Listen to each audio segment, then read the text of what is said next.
have time to do questions and answers for. So I'm trying to pick a place where I didn't think anybody was going to be at a particular time and where we would have adequate quiet and space.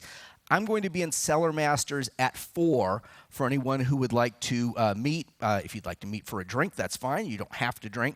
But I'll be there just to chat with anyone who had questions about anything that we covered on this cruise that we didn't have time to discuss as much as we would have liked. So Cellar Masters at 4. And then how many people here went to my presentation on Sinbad?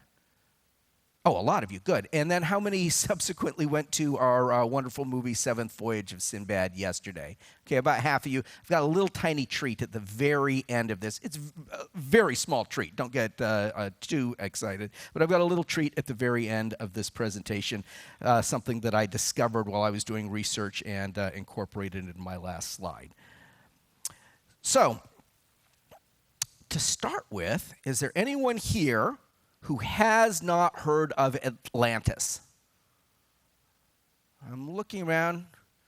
I don't see any hands. Well, that's good, and that's kind of what I would expect because Atlantis is one of the most widespread and persistent legends in the world, and it has been for many centuries. And the legend of Atlantis is exceptional in that it is not just about something old. It is a story that is itself very old, and one that is about something even more ancient. It is thus not too surprising that the legend of Atlantis is so well known and that it has been examined and re-examined so many times and by so many people over the millennia since it was first told. And what we're looking at here, by the way, is an illustration by Hungarian architect and artist Geza Marodi from the 1920s or 1930s that depicts what he thought Atlantis might have looked like based on descriptions of it that he had read. All right, let's take a look at the origins of the Atlantis legend, which, geographically speaking, began very close to a number of spots on our itinerary that we have sailed past.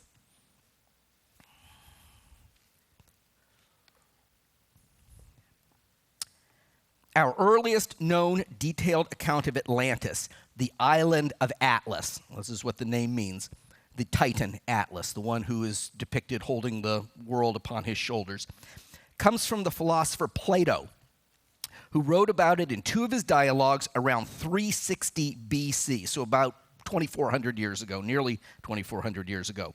According to Plato, a depiction of whom we can see here on the left, Atlantis was a naval power located on a great island beyond the Pillars of Hercules that conquered much of Western Europe and Africa many hundreds of years before his own time. So Pillars of Hercules, I'm sure most of you know, is more commonly known today as the Straits of Gibraltar. So it is the passage between the Mediterranean and the Atlantic. And Plato claimed that Atlantis was located, according to him, 1,000 miles beyond the Pillars of Hercules. So, after a failed attempt to invade Athens in some time in the murky past, the powerful Atlantis sank into the ocean in a single day and night of misfortune, and, amongst other things, the continent was turned into an impassable shoal that made exploration of previously navigable ocean impossible. Plato himself, however, claimed that his version of the story of Atlantis, he says it was not made up by him. He says it originated with Egyptian priests who told it to a visitor from Athens 2 centuries before. So once again, we're talking about something that's not just very old, we're talking about something that has a story that's very old. I could make up a story today and say, well, this is about something 5,000 years ago. The story of Atlantis itself is actually one of our oldest stories. It is one of the oldest legends that we have in our Western literary tradition. Interestingly, while people in our own age often conceive of Atlantis as the archetype of an ideal society, Plato used as an example of the opposite of a perfect civilization. It was a dystopia to him, and among other things, described it as being a warlike and tyrannical state that enslaved those it conquered. And one of the reasons he might have characterized it that way is because this was an era where Athens was looking at setting aside many of its democratic principles and becoming an expansionist state, becoming essentially an empire because of the benefits that would accrue to it. So there were people in Athens who were not necessarily in favor of that because it was really a betrayal of the Athenian democratic ideal, the idea that they would become an imperial state. Today, some believe the Atlantis legend to have a basis in fact, while others dismiss it merely as a fairy tale. And this was, in fact, even the case in Plato's time, in his era onward, and scholars since then, for 2,400 years, have been divided in their opinions on the matter.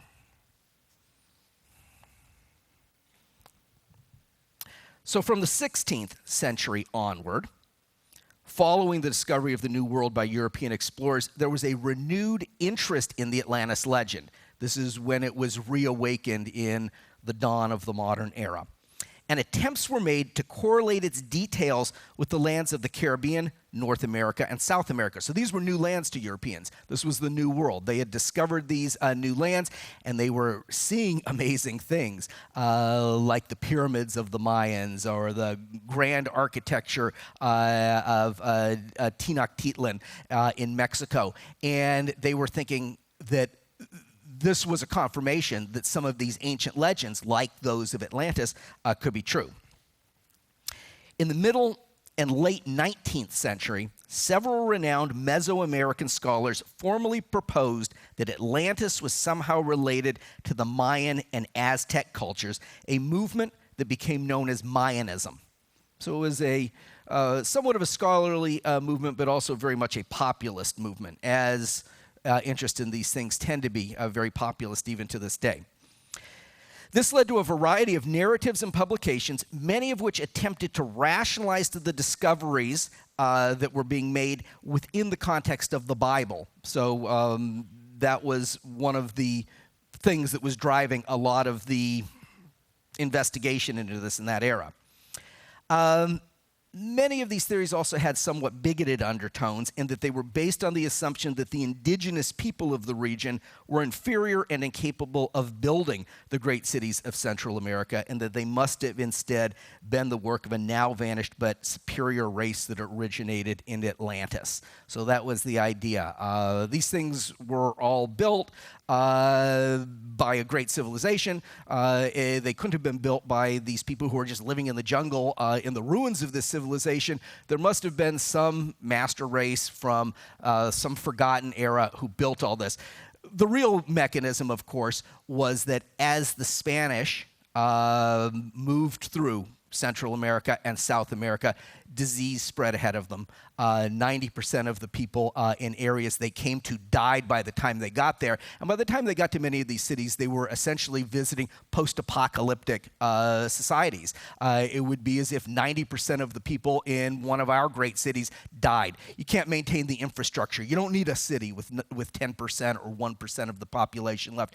And everyone just does become a scavenger or a hunter-gatherer. So they were meeting people who were the children or grandchildren of the people who had lived in these cities, which a generation before had been obliterated by disease. So it was easy to draw these conclusions that these couldn't have been the people. They weren't the people. They were the descendants of the people who had been wiped out by smallpox.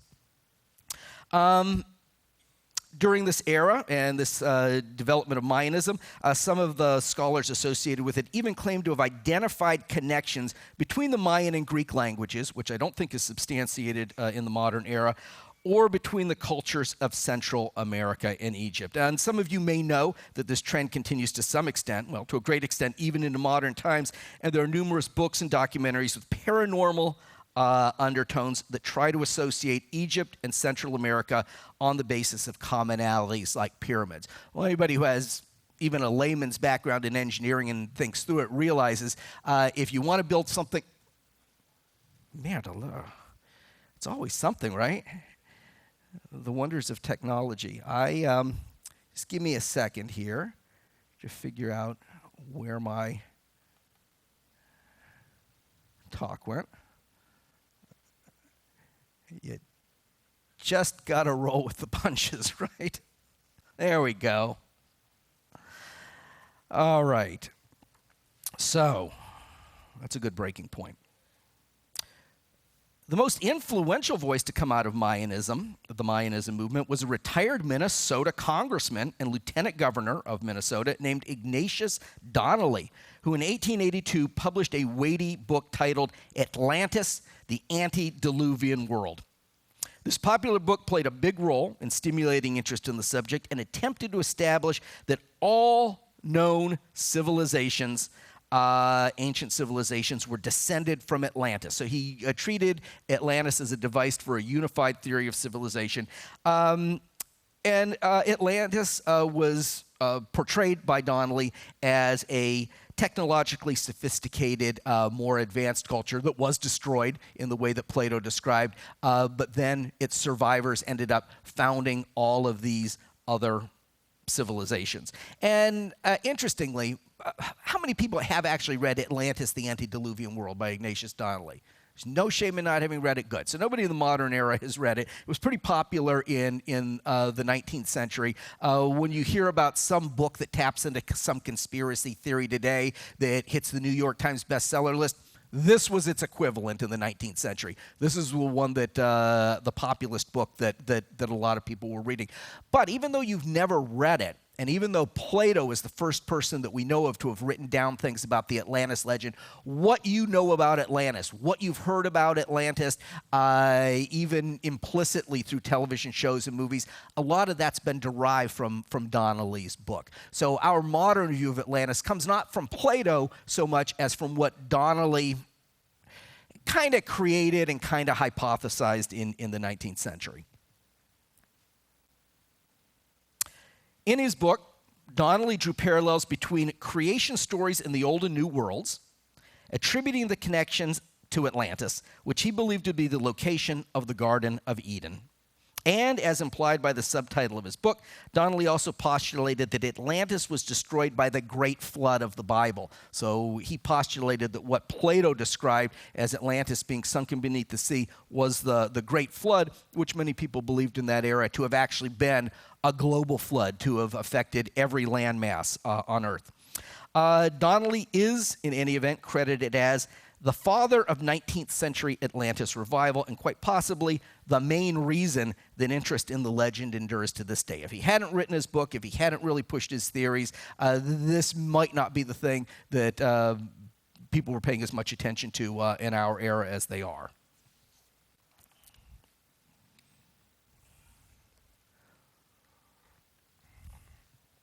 Over the millennia, many believers in the legend have attempted to pinpoint the location of Atlantis.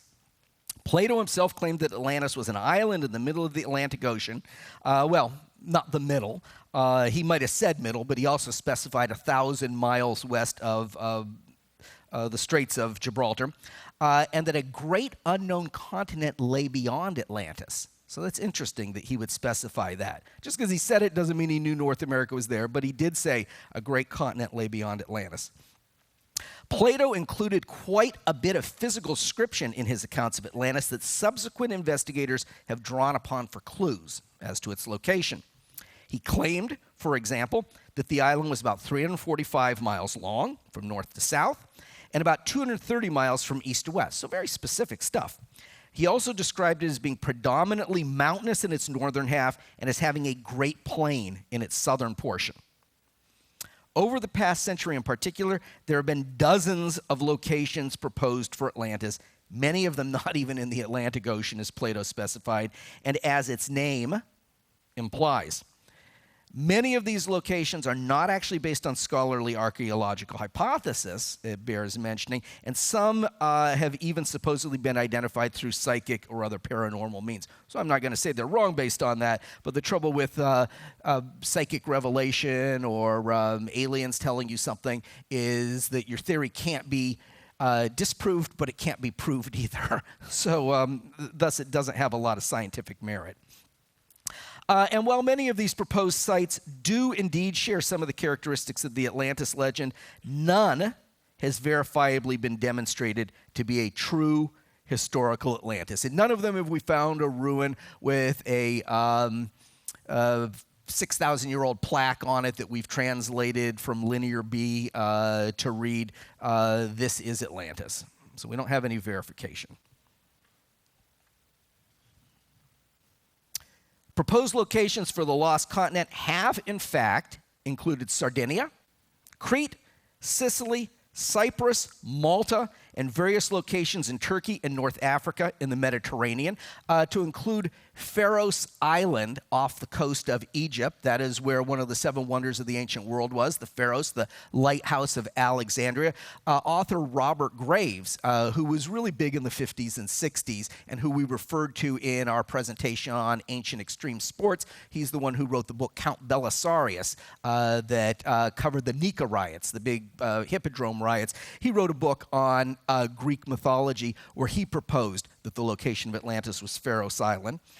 Other locations include just outside the Pillars of Hercules in southwestern Spain in the vicinity of Cadiz, the Canary Islands, the Madeira Islands, the submerged island of Spartel near the Strait of Gibraltar, a sunken island in the North Sea or the waters of Sweden, in the Celtic Sea and with a possible connection to Ireland, and a legend sunken city off peninsula in Cuba, the Bermuda Triangle, various areas in the Pacific and Indian Oceans, including Indonesia, the continent of South America, a legendary lost continent off the coast of India, and even Antarctica. So there are a lot of hypotheses as to where Atlantis was, and the further afield you go, the more it runs into other legends. The legend of Mu in the Pacific, the legend of Lemuria in the Indian Ocean.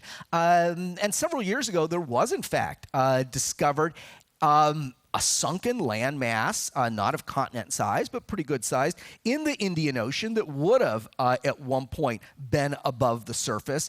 And that has been correlated not so much with Atlantis, because there's no reason to think that Atlantis would have been in the Indian Ocean, but with Lemuria or one of these other lost continents. Atlantis isn't the only one. In Hawaii, there are legends of the continent of Mu, which supposedly sunk beneath the ocean, and was then, the remnants of it were then settled by the Proto-Polynesians. So there are legends like this all over the world, and people who are interested in Atlantis, if you're looking for Atlantis, you're going to find Atlantis anywhere you're looking.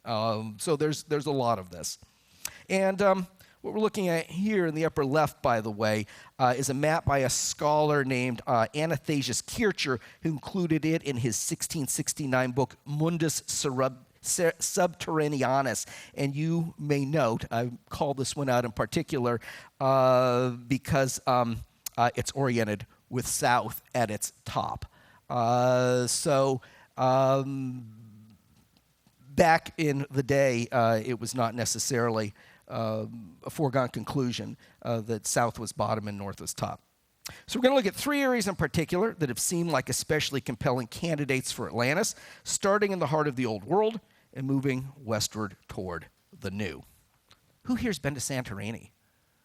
Yeah, you should. If you haven't been to Santorini, you need to go. And considering it's a place I've been a couple of times, I would go there any number of times. I love Santorini an awful lot, in part just because of its characteristics. It's just the look of it, but also because it was the heart of Minoan civilization,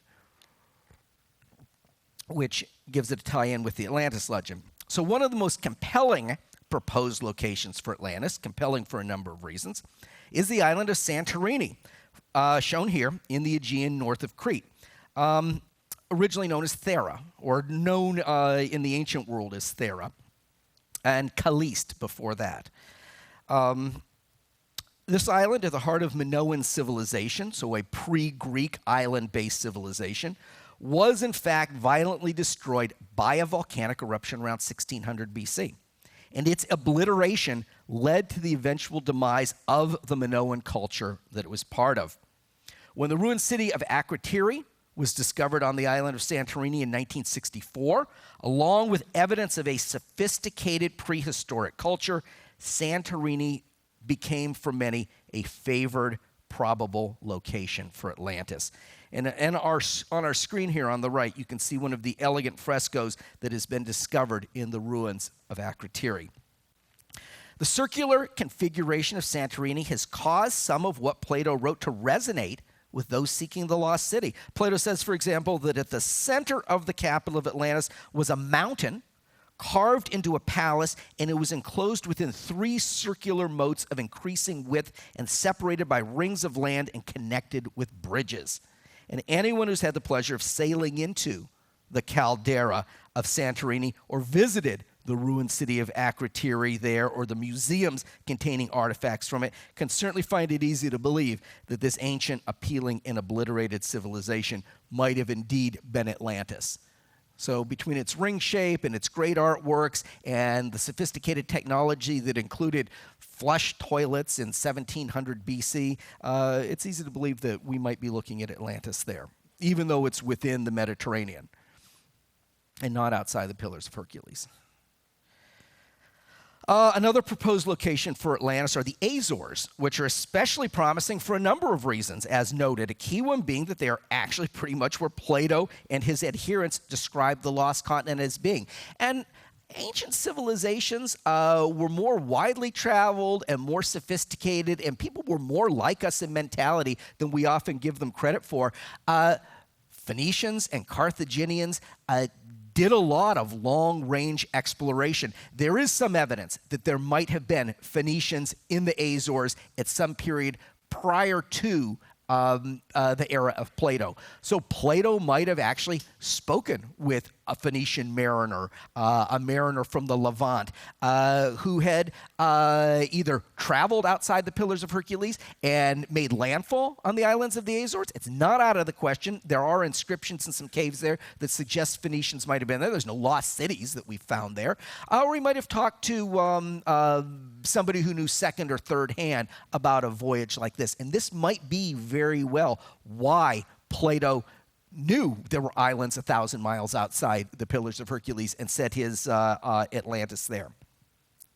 Our Ignatius Donnelly, author of The Antediluvian World, was among those convinced that the Azores, consisting of 9 islands in the Atlantic Ocean about 1,000 miles west of the Pillars of Hercules, were in fact the mountainous peaks of sunken Atlantis. Some of his evidence of this, for example, was that Plato described the cities of Atlantis as being built with white, red, and black stone, and that rock of these colors, including black lava rock, can be found on the Azores. Plato also mentioned the presence of hot springs on Atlantis, another phenomenon that can be found in the Azores.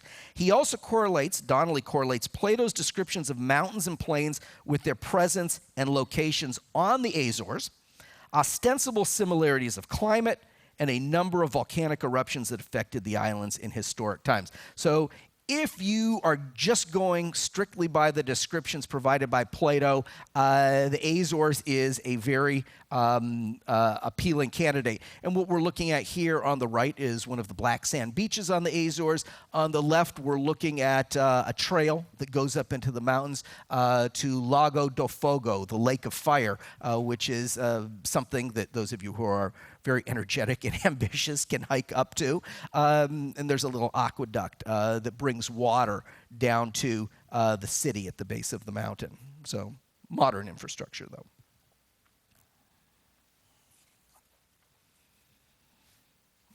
And the last possible site, proposed site,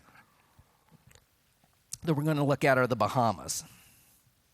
Who here recognizes this guy in the photo here? Does anyone recognize him? No. Interesting. Okay. He was a figure of a certain era, though I suspect a number of you will recognize his name. The Bahamas have, for a number of reasons and at various times, been suggested as a possible location for Atlantis. And, of course, a place of that name, which we can see here at right, Paradise Island Resort, Atlantis Paradise Island Resort, can be found there today and has attempted to tap into this legend. Many of you have undoubtedly, some of you have possibly, heard of Edgar Cayce, an American psychic who would have visions while in a trance-like state and who was influential in the mid-20th century. Who here has heard of Edgar Cayce? Okay, he was a big name in the 50s, 40s, 50s, 60s, and 70s. 80s sort of dropped out of currency a little bit, but this is Edgar Cayce, who lived in Virginia Beach, and there is still an Edgar Cayce Research Center that people can visit in Virginia Beach to this day. Cayce claimed that many of the people for whom he performed life readings, so he was a psychic, a medium, were reincarnated from people who had lived on Atlantis. So he was doing what we would call today, I don't know if he used the term past life regression, but that was essentially the kind of stuff that he was doing. And as a result of being able to tap into their collective consciousnesses, the consciousnesses of the people that he did readings for, Cayce claimed that he was able to provide many detailed descriptions of the lost continent, or he did provide many detailed descriptions that he claimed were of the lost continent. Cayce also asserted that there is a hall of records beneath the Egyptian Sphinx that holds the historical texts of Atlantis, and that Atlantis would rise again in the 1960s. So, anybody who was following Cayce was really pleased when in 1968, Cayce's predictions seemed to have been confirmed, when divers discovered an underwater structure that was dubbed the Bimini Road in the waters off the Bahamas, a portion of which can be seen here on the left. Two other similar structures have subsequently been discovered running parallel to this stretch of apparent pavement. The Bimini Road itself is the largest of these three linear features and is about a half-mile long with a pronounced hook at its southwest end. It consists of stone blocks measuring as much as 10 to 13 feet in width. So something pretty significant built by somebody at some time for some reason. This discovery, along with other physical characteristics, and especially Edgar Cayce's predictions, convinced many that the Bahamas were indeed the site of the lost continent of Atlantis. The idea of Atlantis has, understandably, considering its appeal and how well known it is, been incorporated into innumerable books, films, and other works, all of which have helped to perpetuate the legend and continuously reinvent the telling of it. And I think that's fine. I think every generation has the right to reinvent old legends and retell them in their way. It's on them, it's on the people who do this, to try to be true to them, to try to not be disingenuous in what they're doing. But the fact that these get retold and reinvented, that in and of itself makes them more accessible to the people of a particular generation. Some of you may recall, those of us of a certain generation, that Atlantis appeared in a number of Jules Verne stories and the film adaptations of them, including 20,000 Leagues Under the Sea and The Mysterious Island, and that there were glimpses of its remains in the films based on these books.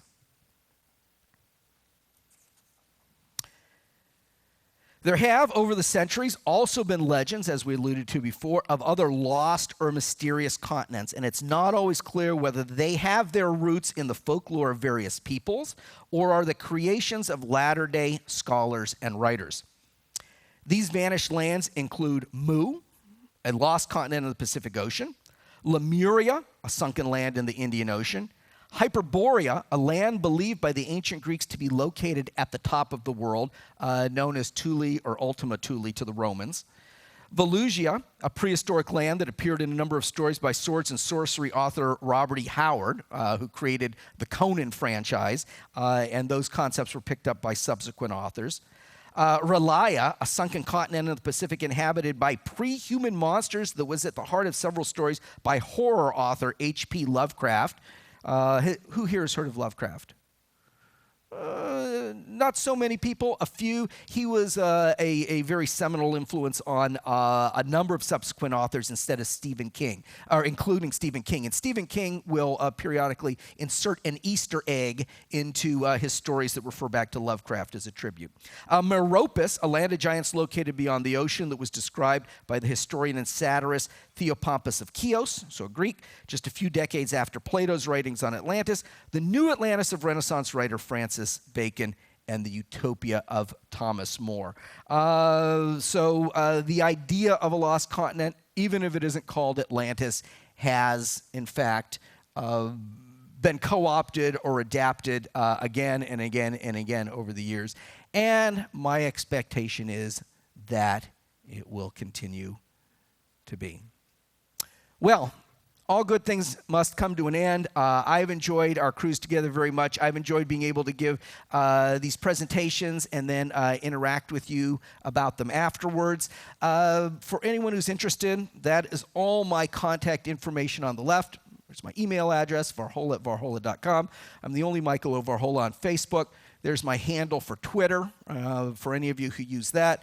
Gnosis Project is my nonprofit association that I founded last year to help small museums translate their exhibit placards into from their native language into English so that English-speaking visitors can more fully appreciate their visit to these museums, and so the museums can attract them. And then my not updated travel blog that I'm going to try to update.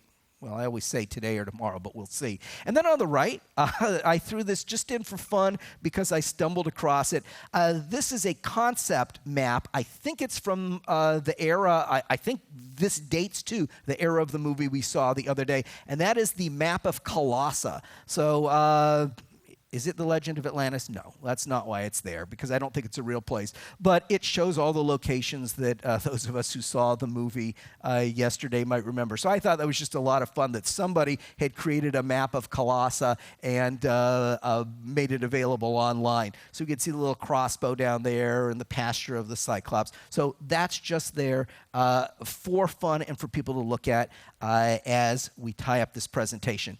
Last thing, I'm going to be in Cellar Masters at 4 for anyone who would like to meet for a drink and a chat for about an hour and to ask any questions that they have not been able to ask because we've had to tie things up and have not been able to do our Q&A. So thank you very much.